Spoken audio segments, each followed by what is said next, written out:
Okay, thank you. All right.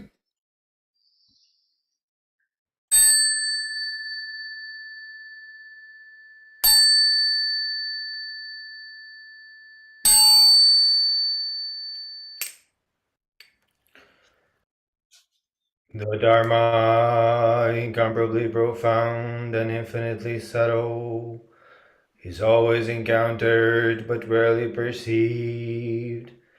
Now we see, hear, receive, and maintain this.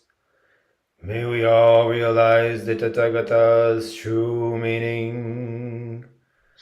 The Dharma, incomparably profound and infinitely subtle, is always encountered but rarely perceived. Now we see, hear, receive, and maintain this. May we all realize the Tathagata's true meaning. The Dharma, incomparably profound and infinitely subtle, is always encountered but rarely perceived. Now we see, hear, receive, and maintain this. May we all realize the Tathagata's true meaning. Lovely, lovely. John, I have one more request. Could you slide our big wooden door about 3/4 closed? Okay. Yeah, it's a little drafty today. And some slide. Yeah, just about there. Thank you, thank you. We have the big wooden door. Jundo, before you start, if anyone needs the text for today's reading, I've put it in the chat window so you can get it from there in a PDF, and I'll post the entire text in the chat window as well so you can follow along. That's all. Very lovely, and it's also in the thread for today's sitting. We begin our adventure today with Master Keizan's Zazen Yojinki, and we'll be spending coming a few months with this. We take it no rush, no hurry at all.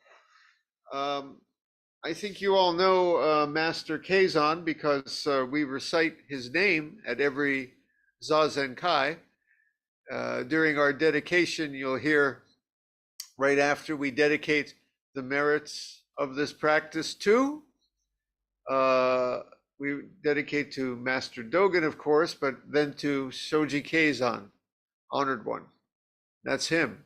He's considered one of the two founders of Soto Zen in Japan, having sharing that with Master Dogen, which is kind of interesting. And I always like to remind folks of the reason why. Master Dogen, of course, brought these teachings from China to Japan, and Master Keizan wasn't even alive until many years after Master Dogen had already passed from this world. So how could he be the founder, the co-founder with Dogen of our Soto way? As a matter of fact, in Master Nishijima's lineage, Keizan got a little bit of a bad rap. You know, my teacher Nishijima was a big Dogen fellow, and we consider Dogen to be the root. And sometimes you'll hear that Keizan kind of, well, shall we say, watered down the soup a little bit. That was my impression for a long time. And I have to tell you that my opinion of Keizan has changed quite a bit. Keizan did do many things to popularize, to make Soto Zen more approachable. Some of them you could argue with. He said the common people, they really don't want Zazen so much. They want funerals and ceremonies. That's why they go to the temple, to get the ceremony to make the rain come so the crops will grow, a ceremony to help their sick child, like that. And Keizan believed in giving them what they wanted. But Keizan was also about Zazen. which we're going to see here because, as you'll see, he was as much a Zazen celebrant as Master Dogen. But the reason Keizan, I think, was good for Soto Zen is that we might not be here without Keizan. I love Dogen very much, but he was in his temple in the mountains with his few students. He turned down political appointments. He even had an invitation with the shogun one time, and the shogun is said to have offered him a temple in the capital, and Dogen refused, went back to his temple in the middle of nowhere. And I think it would have stayed in the middle of nowhere, perhaps, if it wasn't for Keizan. Keizan knew how to spread the word a little bit. And that's why these days there are, I think it's something like, I don't know, 150 temples related to Keizan for every temple that comes directly from Dogen's lineage. So you can criticize or thank Keizan for doing that. It depends how you look. But we're certainly here today because he kept this flame burning. But as you're going to see, Keizan celebrated Zazen as much as Dogen. As a matter of fact, what we're going to read today is really an expansion of Dogen's famous Fukan Zazengi. Fukan Zazengi was Dogen's basic instructions for how to sit Zazen. And Keizan in the Yojinki, which we will read, basically took that basic outline and expanded it. That's what Zen folks do. It's way beyond words and letters, but we add words to what the other guy said. And today I'm going to add more words, you see, to what Keizan said, as Keizan added words to what Dogen said to explain this way beyond words and letters. But the Yojinki is celebrated in Japanese Soto Zen Buddhism. I heard my first lecture at Sojiji, which is Keizan's temple. I used to sit there for many years, and the master Azuma, who was very kind to me for many years, spent also several weeks talking about the Yojinki. So I'm going to do the same. It's good stuff. And now, what does the Yojinki mean? Yojin means words for caution or things to remember or take to heart. That's all it means.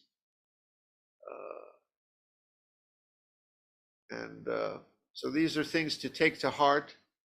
The kanji for heart, the Chinese character for heart and mind is the same. So some people say things to keep in mind for Zazen, things to keep in heart for Zazen. That's all it is. Now it starts off with a lot of nice Zen cosmic woo-woo.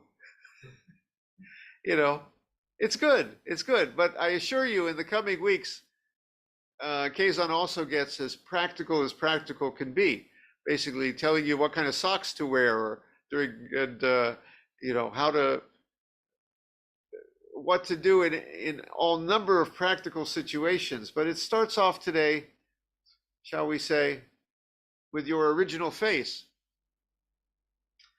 And that's good. That's good. That's where it all starts. That's the point.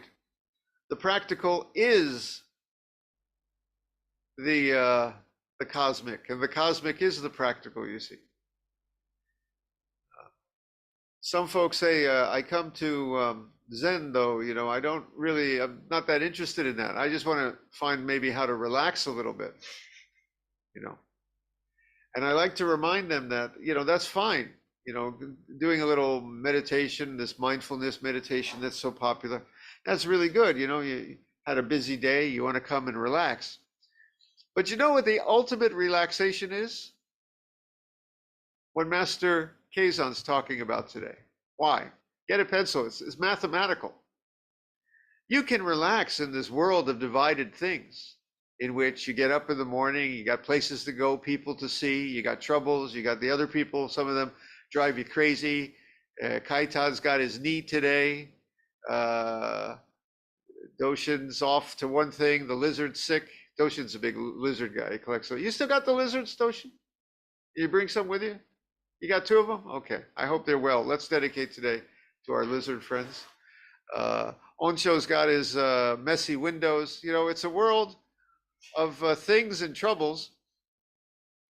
Ross has got his students that I'm sure sometimes drive him up the tree.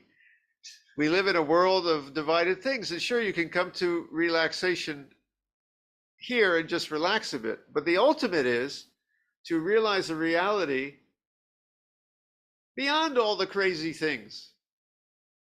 That is, oh, here's Chris. How you doing there? Good to see you. The ultimate is to realize, if you really, really want to relax, the world beyond time, the world beyond separation, the world beyond the other people to sometimes conflict with you, the world beyond war, the world beyond death. Boy, that's the big wholeness, the flowing, that is the ultimate peace, the ultimate relaxation. That's what Master Keizan is going to be talking about today. Nothing wrong with a little peace in this world, but this is the big piece of one piece, you might say. Or we'll actually see you can't even say one, it's so whole, like that. A couple of cautions about that, though. I'm going to read the first sentence here and then give you another long little talk. It'll make the rest of this is going to go much fast once I get this little part out to explain what we're going to be seeing today. But let's start with the first sentence. Zazen means to clarify the mind ground and dwell comfortably in your actual nature. This is called the display of the original face and manifesting the original ground. That's it. That's what I'm talking about. That wholeness, the flowing beyond all division, beyond all time. The ultimate peaceful, like that. Now we're gonna go into the rest of this, but I gotta say this to make it clear what we're going to read. There's a lot of misunderstandings about that, I think, or at least us Soto folks have our own special take on it, which I think is very wise. You see, all Eastern religions, in a sense, maybe even Western mysticism, they all are kind of about this original face, this wholeness, that who we cannot say in words, something like that. Some may call it God in some religions, that's fine. But we don't, if you put a name on it, and you put an image that you try to hold in the stupid box between your ears, you're already limiting this, you see. That's going to be Master Dogen's point. If you try to stuff it into an idea that you keep here between the ears, you're making it small. This really is something vast, boundless. But the point is, in many religions, Eastern religions, even some Buddhism, the point is to realize that, get there, and stay there. We're not about that. I mean, we want to realize it. It's vital to realize it. But if you stay there, in a sense, you can't live in this world, because this is the world of division and time. That other place is without division and time. You can't even put your pants on because there are no pants in the morning, like that. So sometimes I was reading, what's that, Eckhart Tolle, and I was looking for the expression he said, and it said something like, we have to get beyond all the lies of this world to get to the truth. That's a very common Eastern belief.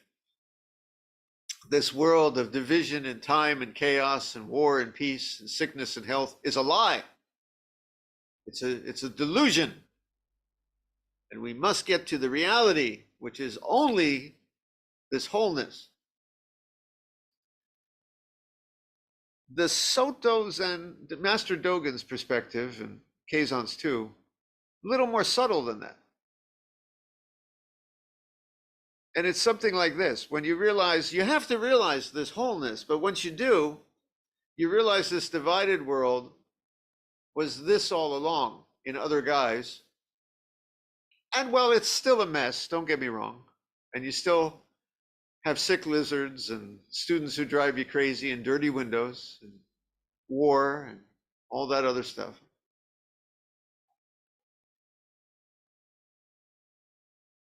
It's not the same because you realize it's also this other, like that.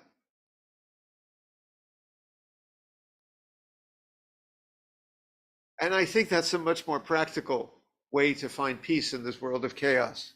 Not to try to escape it to this world of the other, but to realize the world of the other, this is not the world of the other.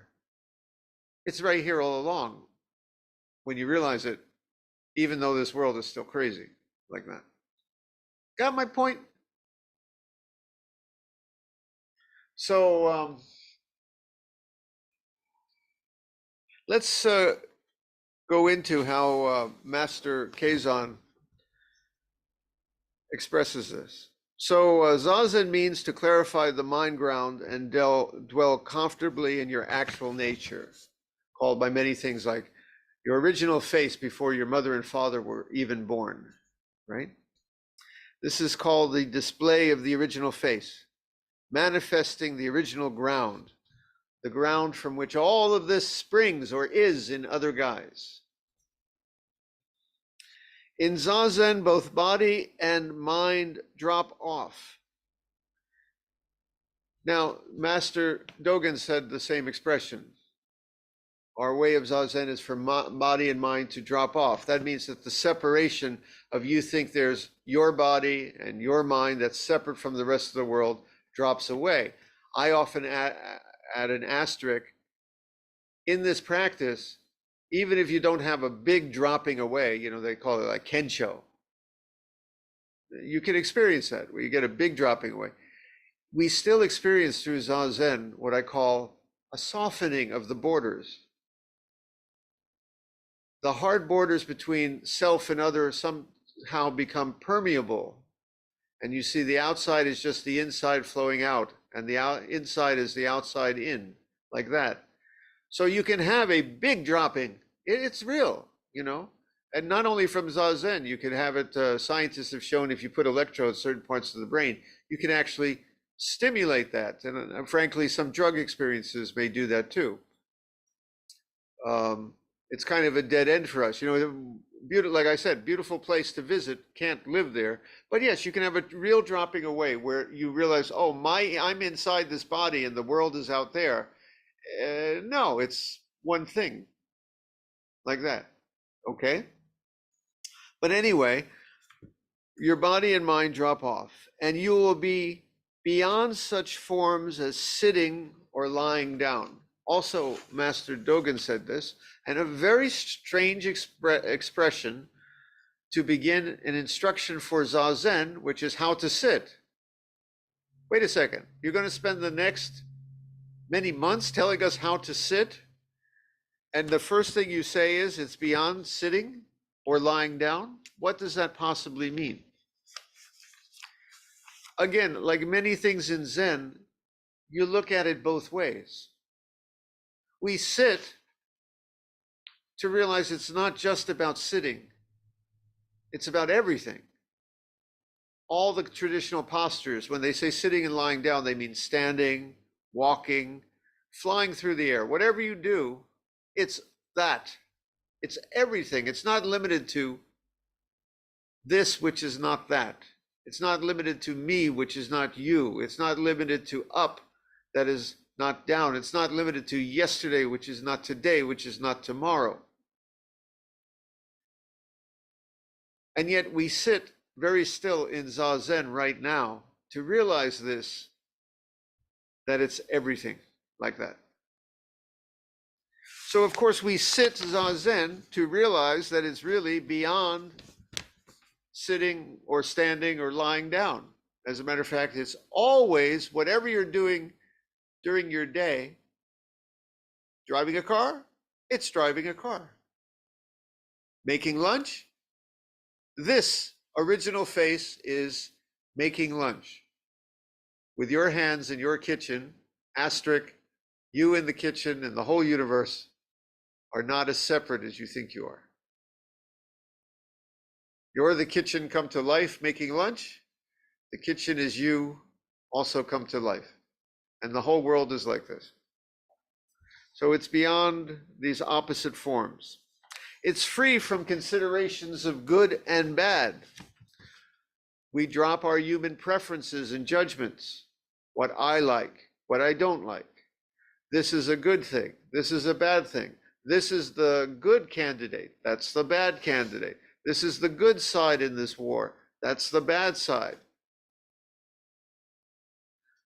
Again, I have to put a couple of asterisks. That doesn't mean that this thing we're realizing is kind of neutral and meaningless because it's beyond good or bad. Is it amoral? No. What we discover is it's kind of a big good. When you get beyond all the broken pieces of this world, it's a big piece, a big good. It's down here that our personal likes and dislikes, and you're my friend and you're my enemy, and this is what pleases me and this is what displeases me, kind of hides that from us. Second asterisk, we still need likes and dislikes in this world to live. Right? Otherwise, I wouldn't make toast for breakfast. I'd eat, I don't know, the table, whatever it is. You have to have your likes and dislikes. Onsho would be out of a job if somebody said, "Oh, I'm dirty windows, clean windows, all the same to me." Right? You have to make judgments. Keizan has a knee right now, and part of him inside should go, "Oh yes, hurting knee is just hurting knee." Yes, that's right. That's right. But on the other hand, he's got to go to the doctor, get his knee fixed. Like that. We live both sides of this no-sided coin. That's what I'm trying to get to you. You don't have to be at a place beyond all likes and dislikes only. You can't live there. Neither should you be lost in a world of, it's just what I want and I demand and I like and it displeases me. That is ignorance too. You have to be in both at once, you see, like that. Anyway, free from considerations of good and bad, Zazen transcends distinctions between ordinary people and sages. It goes beyond judgments of deluded or enlightened. Zazen includes no boundary even between sentient, ignorant beings like us and Buddha. And again, you might say, what? You mean there is no enlightenment? I can just stay here as deluded, being an ignorant sentient being, violent, whatever I am. That's the same as being Buddha? Yes, but no. There it is again. This wholeness is so whole, we even drop judgments of this is enlightenment, this is delusion, this is a sage, this is a Buddha, this is an ignorant fool. We even drop that. That's how whole it is. And guess what? Come closer. When you realize that, you're an enlightened sage and perhaps Buddha.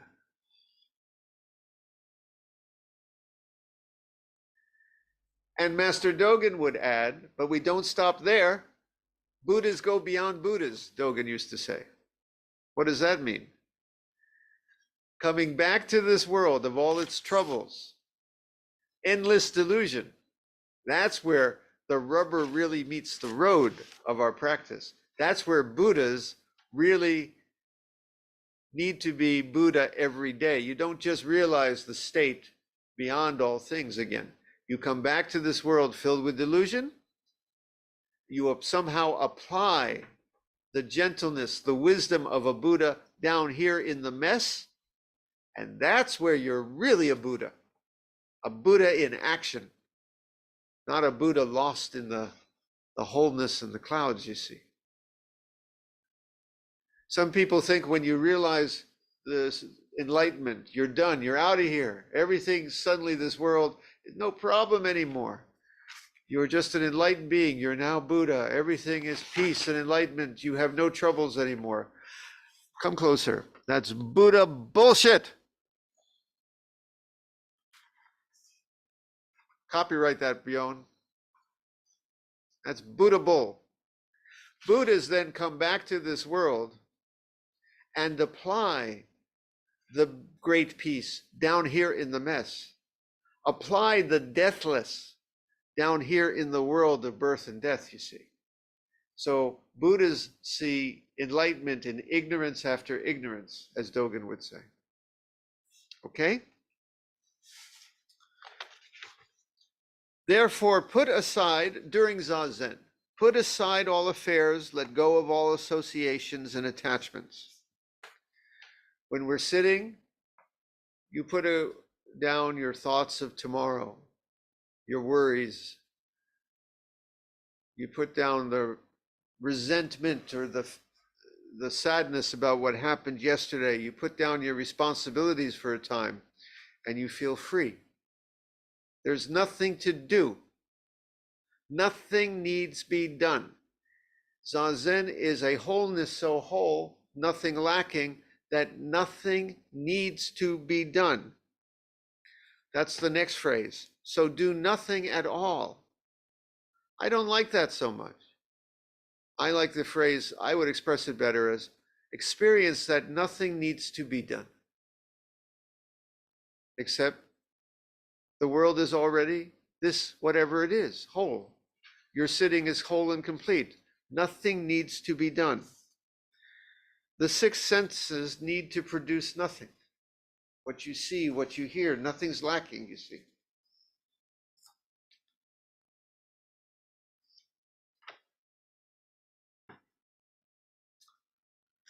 Don't fabricate anything with the six senses.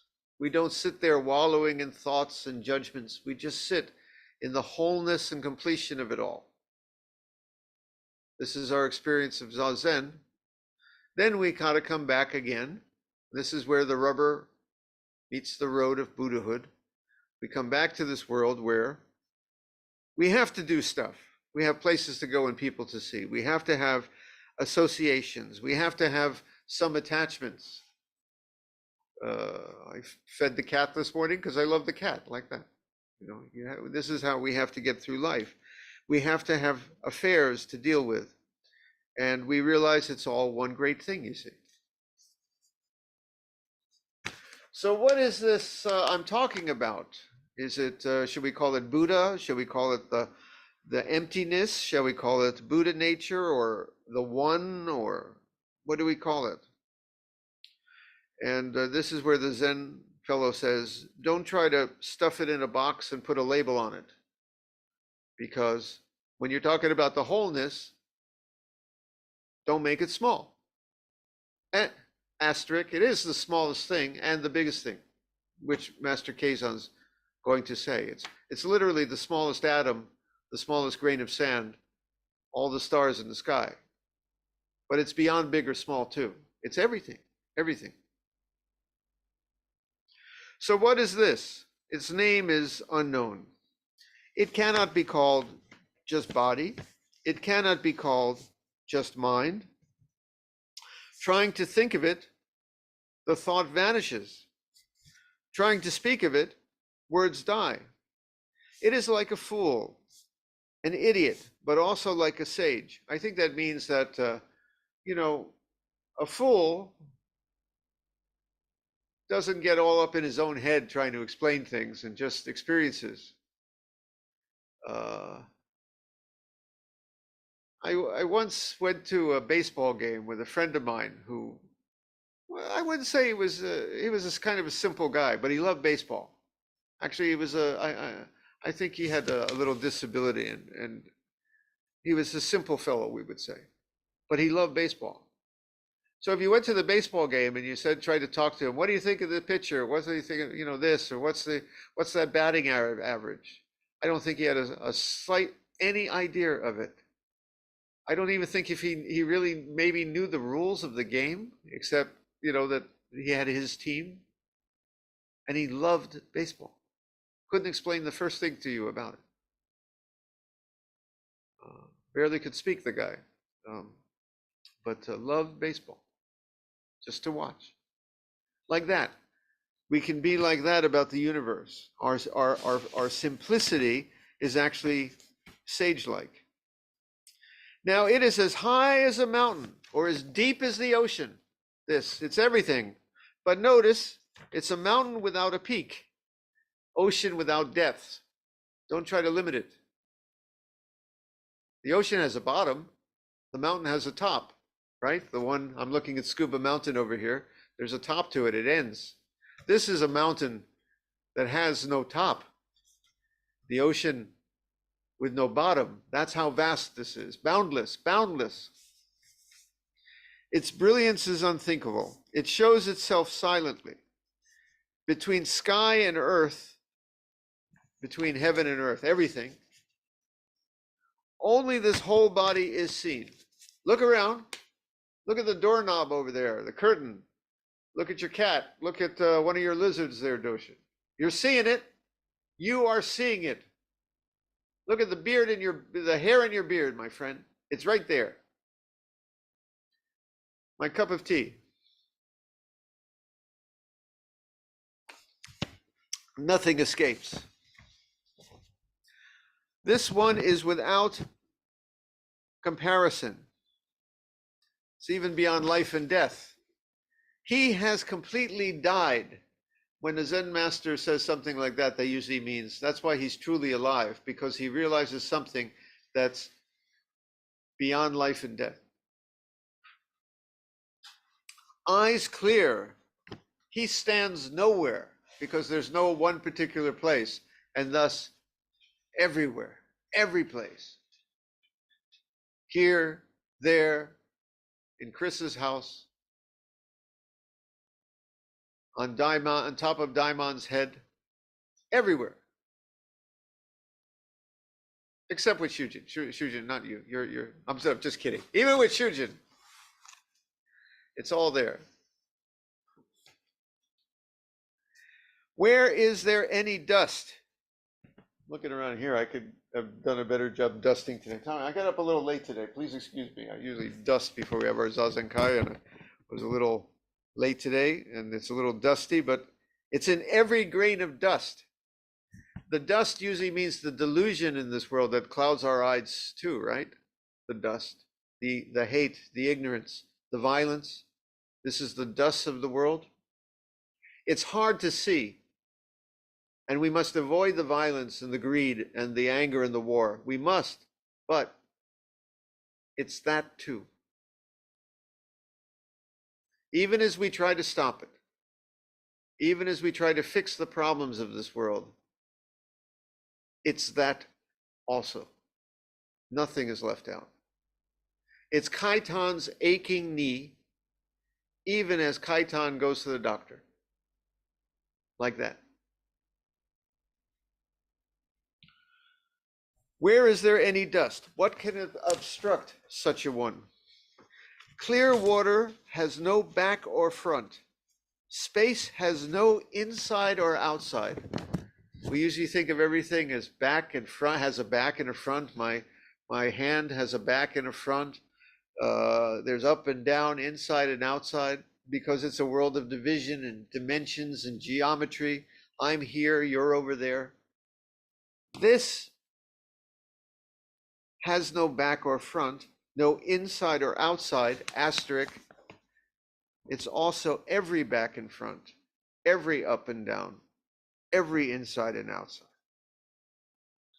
Completely clear, its own luminosity shines before form and emptiness were fabricated. Oh, wait a second, what does that mean? I thought we're talking about emptiness. And this world of division is the form. Yes, we are. But note again, these are words, labels. Even you put that down, it's the emptiness without the word emptiness to stick on it and make it small. It's also the emptiness, as the Heart Sutra we recited says, form is no other than emptiness. Emptiness is no other than form, precisely. The form is the emptiness is form, and it's also that when you drop those words completely, like that.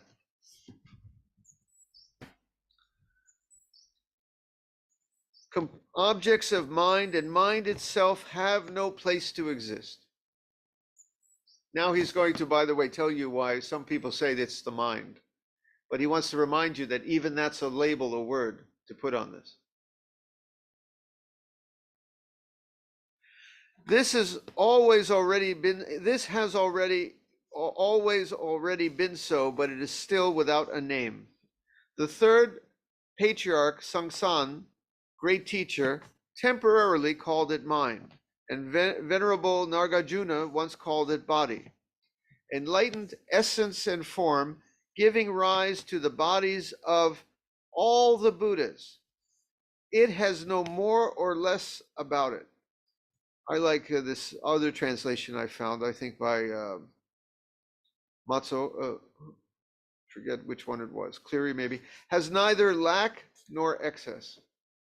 I often say that this world, we live in a world of lack, things we have to fill, mouths we have to feed, hunger, money we have to put in our bank account.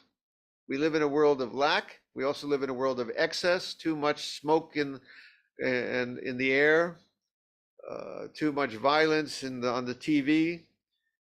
But this wholeness is so whole, it is beyond all lack and excess, asterisk, as it is also this world of lack and excess.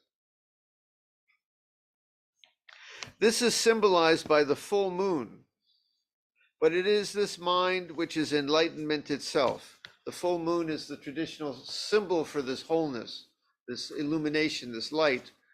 Remember that Master Dogen said in the Genjo Koan too, that the moon shines in every dewdrop on every blade of grass.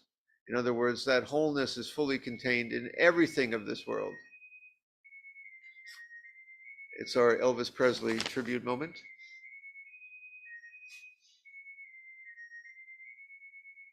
Elvis lives. All right. That's our oil heater for, I think you all know that by now. Our oil heater does that from time to time. This is symbolized by the full moon, but it is this mind which is enlightenment itself. Chris, Elvis had a few songs about moon.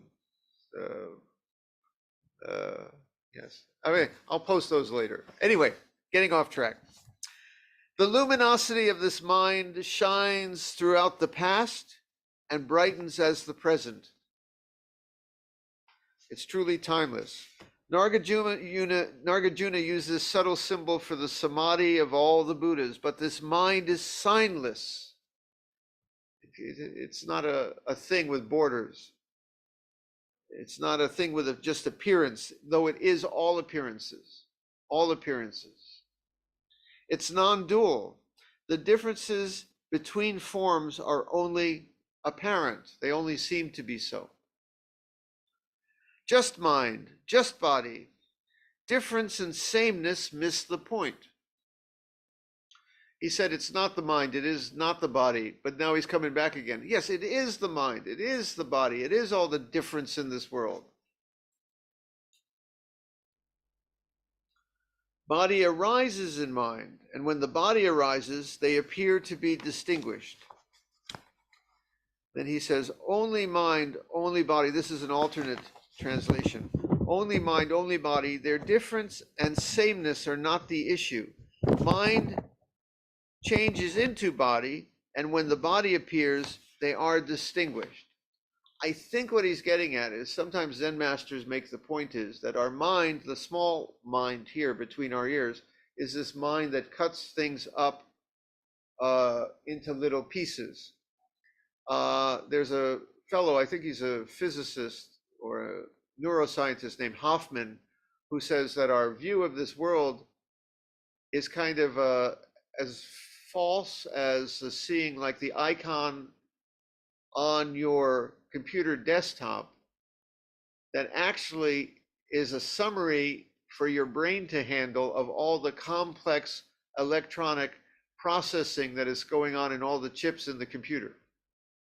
You can't handle all that's going on in your computer right now, so it's summarized by an icon on your desktop that when you click it, something happens. Well, our whole view of the world is like this. Well, the stupid box between our ears has kind of created this world largely between the ears in a way we can understand it. We can't deal with all the complexity that's going on there. My friend Doshin here is a biologist. We have other scientists here. If you actually knew what's going on in every atom and every cell of the tree outside, and the biology of that bird that just flew past, and the sky above, every breeze, if you knew all the complexity of it, you couldn't handle it. Your brain couldn't process it. We'd be overwhelmed with data. So our brain kind of summarizes it. Oh, it's a bird. It's a tree. Don't need to know what's going on in every leaf with its processes of photosynthesis right now. The brain makes it simple. Well, his point here is, first off, as soon as the mind, our mind, kind of gets stuffed into our body and starts dividing the world, that's when the troubles begin. And also, the Buddhist view of mind is something vaster, something vaster. It might be a kind of cosmic consciousness, some people say, and we just experience a little drop of that. Yes, it could be. But it's easy to understand that our mind is actually the whole thing. For example, I'm seeing the tree outside, and I'm seeing Onsho over there, and I think Onsho's not me. He's not. My mind is here. Onsho's over there. The tree's over there. My mind is what happens behind my eyes, between my ears. Buddhist view is a little different. Onsho's in my mind. You didn't realize that, Onsho. At least my version of Onsho is in my mind. My mind, and the tree outside is not just the tree in the garden. It is in my mind. Even Elvis is in my mind. It's all in my mind, you see. The mind is the inside and the outside sweep in beyond all division. Same for you too. Don't worry about it, Oncho. You're not just in my mind, because I'm also in yours, you see. I'm also in yours, I suppose, if you're seeing me now. And it's all this one great thing, which may be a great mind.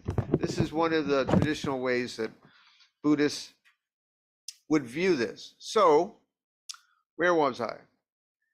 When the body appears, they are distinguished. We start dividing things. When one wave arises, 1,000 waves follow. Your mind is like an ocean. It's all just still. And suddenly your mind starts making the waves of the separate things and judgments and opinions and me and you, when you put names on it.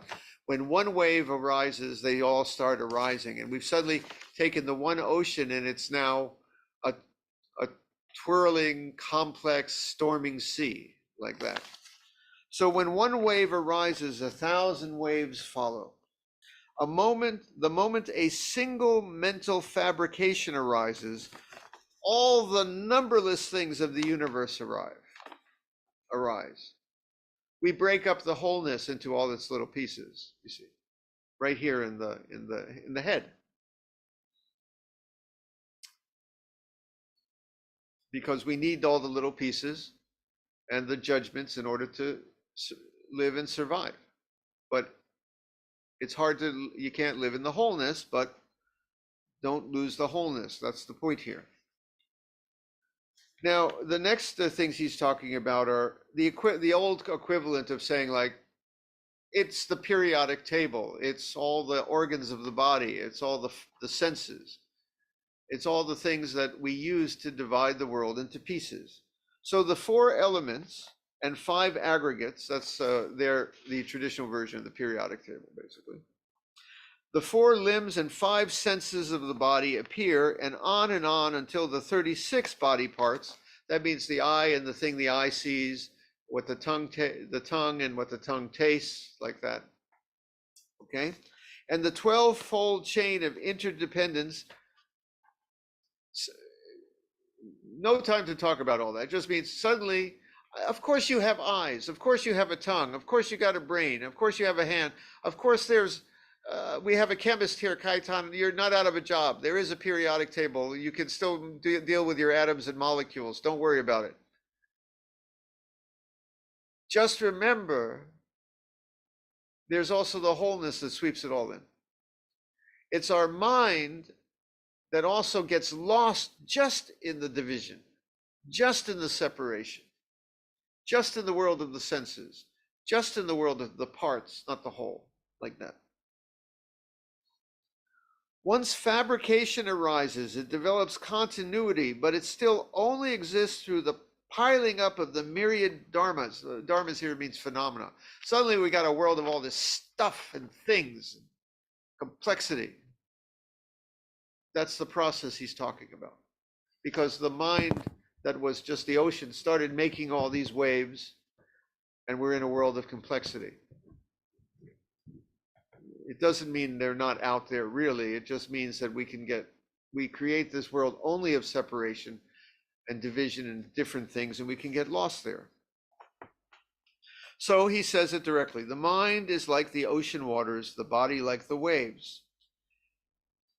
But then again, remember, the world of complexity is the wholeness. The wholeness is the world of complexity. There are no waves without water, and no water without waves. The wholeness, in my view, maybe, this is my suspicion, needs us and all the separation to actually live. This is my great supposition about maybe what's going on in the universe. I'm way off of the page here. I'm talking my personal suspicion.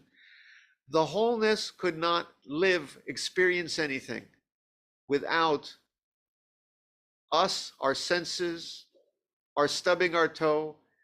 The Kaitan, if the universe wants to have an aching knee, it needs you.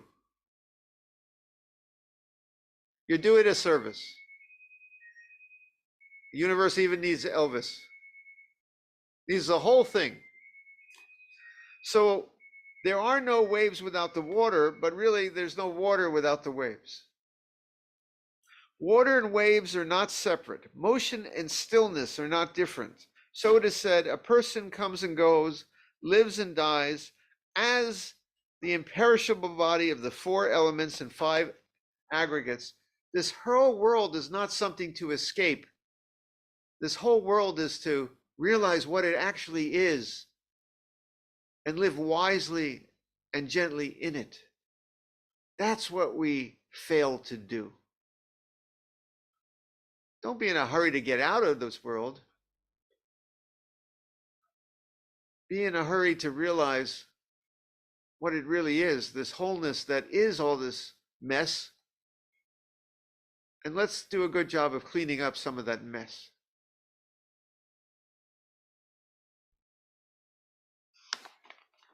So Zazen is going right into the ocean of awareness, manifesting the body of all the Buddhas. The natural luminosity of mind suddenly reveals itself, and the original light is where? Everywhere. Everything. Everybody. Every moment. Every situation. Every problem. Every birth. Every death. Every sickness. Every cure. Every blade of grass. Every star in the sky. Every molecule. Everywhere. There is no increase or decrease in the ocean, and the waves, though rising and falling, never come and go anywhere, that they weren't all along. They've always been the ocean. They never turn back. Okay, well, that was my messing up. Master Keizan, who just messed up Dogen, who was messing up the other fellows he was quoting. So sorry about that. Any questions, complaints, or requests for money, refunds, please?